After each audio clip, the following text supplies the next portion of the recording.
Hey guys, we're back with a somewhat brief episode of Subjectively Speaking. Today I'd like to discuss with you guys the niche genre of collectible monster games, and specifically, one game from my childhood that for one reason or another has disappeared from the mainstream and has died out as a franchise. As always, a lot of what I'll be saying here today is going to be my opinion, so leave your thoughts on the video down below and let's get a conversation going. Please don't forget to like and subscribe if you haven't already, and check out our sponsor, Inked Gaming.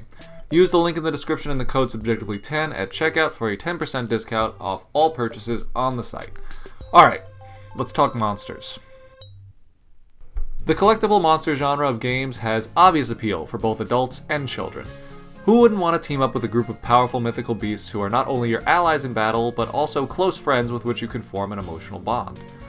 Most of you are probably familiar with at least a few: Yokai Watch, Digimon, Yu-Gi-Oh!, and of course, the most successful franchise of the series, Pokemon.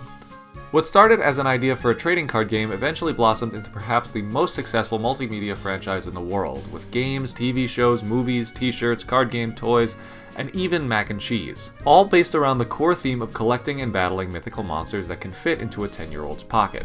But there are other collectible monsters out there too. Other names that, despite seeming to have the same core elements of Pokemon, have died out over the course of the last 20 or so years. Anyone remember Monster Rancher? Can't blame you if you don't, I just learned about it a few years ago. What about Beyblade? Certainly more popular than Monster Rancher, but nowhere near as popular as even Digimon. Bakugan is making a resurgence, but it's still not all that popular of a game. And one series holds a particularly special place in my heart. A franchise that many would agree died on launch, but one with immense charm and a unique feel that has yet to be replicated in any subsequent game. Ladies and gentlemen, who remembers Spectrobes?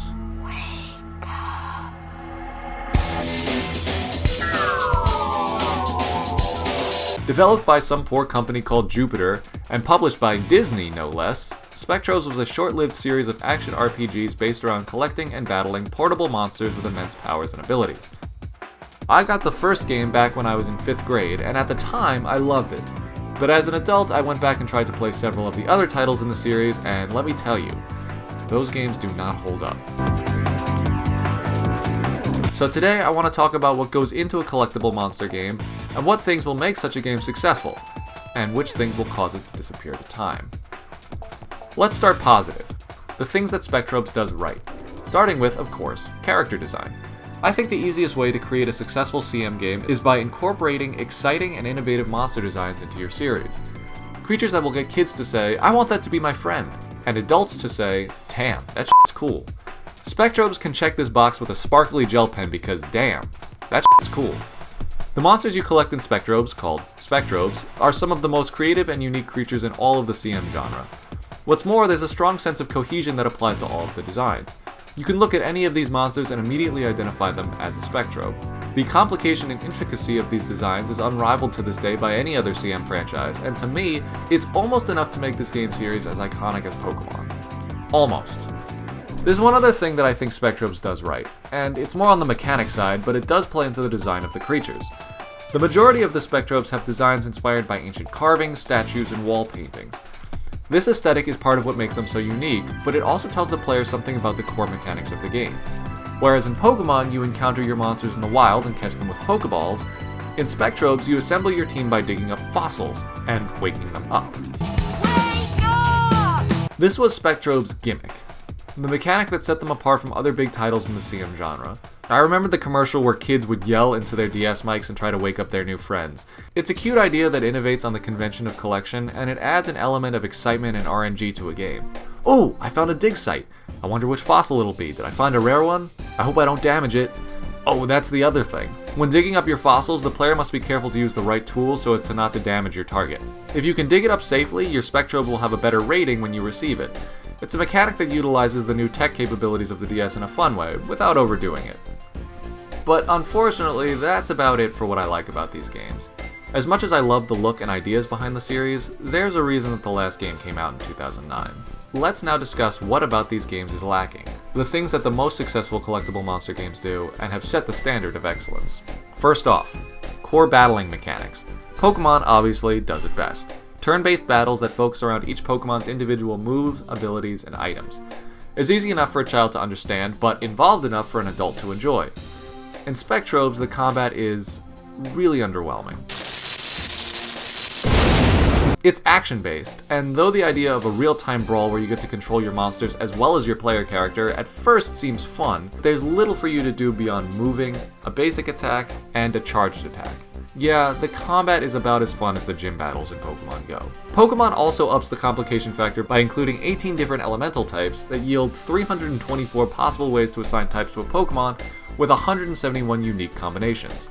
Spectrobes has 3: Corona, Flash, and Aurora. To be fair, in Spectrobes Beyond the Portal, there are a whopping 5 properties, as they're called in the games, but also, you don't even fight other Spectrobes.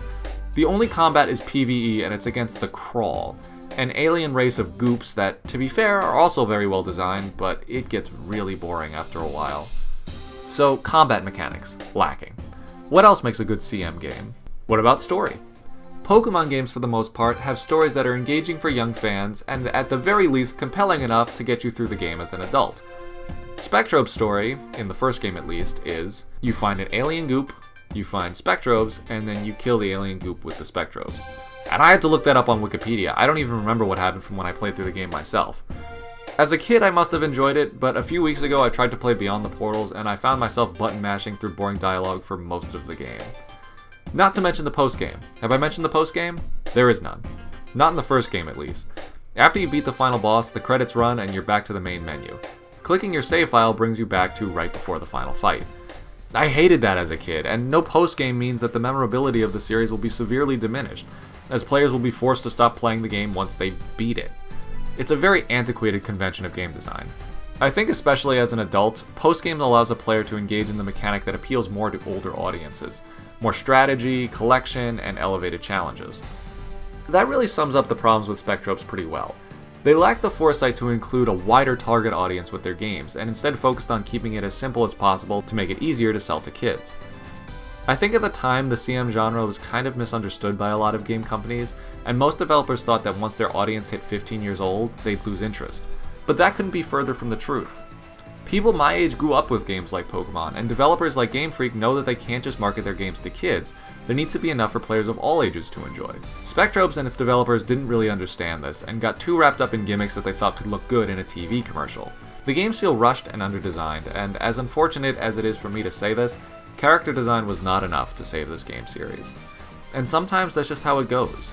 I'd like to be able to say that a game with excellent designs will always outdo a game that lacks them, but to recreate the success of the top-performing Collectible Monster game series, it takes a lot more than just good character design. Thank you guys for watching. I know this video was kind of short, but I had to rush it for Thursday because we were traveling last week, and I wanted to get you guys something because we didn't have anything for Sunday. This is a subject that I'm actually incredibly interested in, and if you guys are too, let me know, and we'll be sure to talk about it more and in more detail. Anyway, I hope you enjoyed the video, and the two of you who requested the Spectro video, I hope this satiated you. If not, just yell at me in the comments and we can gush about fond memories. Peace.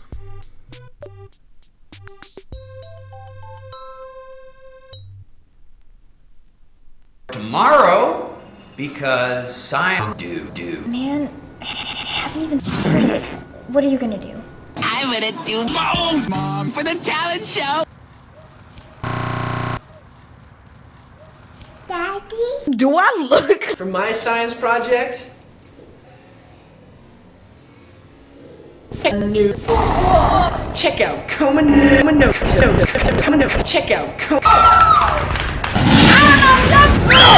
You